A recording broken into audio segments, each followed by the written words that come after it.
Idea that justice involved given each person his duty continue to be an important part of our present day understanding of justice. However, our understanding of what is due to a person has changed from the time of Plato. Today, our understanding of what is just is closely linked to our understanding of what is due to each person as a human being. According to the German philosopher Immanuel Kant, human beings possess dignity of all persons are guaranteed dignity, then what is due to each of them is that they have the opportunity to develop their talent and pursue their chosen goals. Justice requires that we give due the equal consideration to all individuals. Now ये विचार कि justice के बारे में हर व्यक्ति में उसका अपना वाजिब हिस्सा देना शामिल होना चाहिए और आज भी जस्टिस में हमारी समझ का इम्पोर्टेंट अंग बना हुआ है। बहरहाल कि प्लेटो के ज़माने की तुलना में आज ये समझना बहुत ज़रूरी है कि किसी भी इंडिविजुअल को क्या है, क्या वह क्या पाने का अधिकारी है।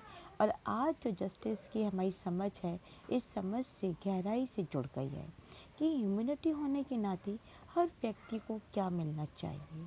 अब जर्मन दार्शनिक इमैनुएल कांट के अनुसार हर व्यक्ति की अपनी एक गरिमा होती है।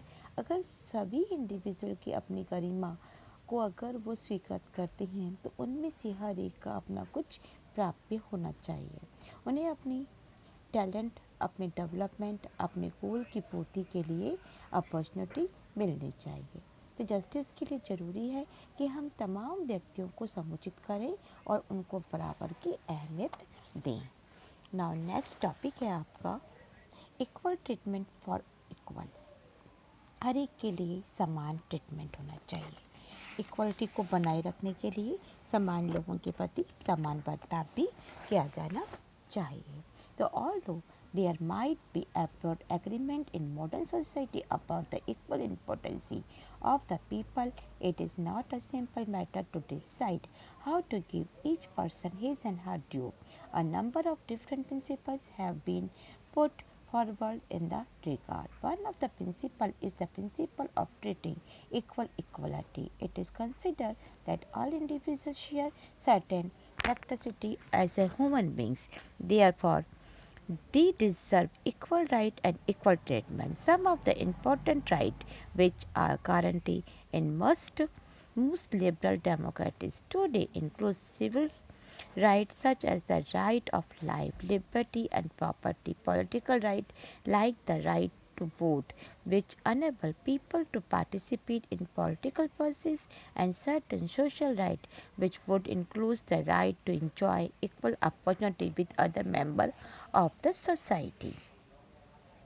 अब हम देखते हैं कि इक्वल ट्रीटमेंट फॉर इक्वल्स कि समान लोगों के प्रति समान बर्ताव करना।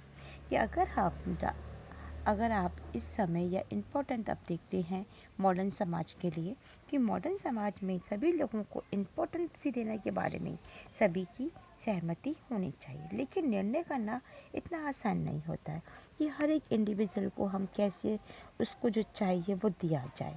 इस संबंध में बहुत सारे सिद्धांत दिए गए हैं। उनमें से एक है कि जो हमारे इक्वल है उसके साथ में हम इक्वल बर्ताव करें।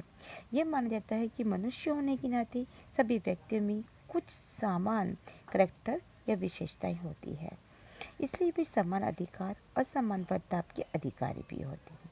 और आजकल अधिकांश लिबरल या फिर उदारवादी जनतंत्र में कुछ इम्पोर्टेंस राइट्स दिए गए हैं, जिनमें जीवन, स्वतंत्रता और संपत्ति के अधिकार जैसे सोशल या सिविल राइट्स शामिल है। ठीक है, तो इनमें समाज की जो अन्य सदस्य हैं उनकी समान अवसरों के उपभोग के लिए सोशल राइट्स और वोटिंग जैसे पॉलिटिकल राइट्स भी उसमें शामिल किए गए हैं। यह अधिकतर व्यक्तियों को राज प्रक्रियाओं के लिए भागीदार बनाते हैं कि वो दिखाते हैं कि इस प्रकार की अपॉर्चुनिटी के द्वारा आप इसके मेंबर, सोसाइटी के मेंबर बन सकते हैं।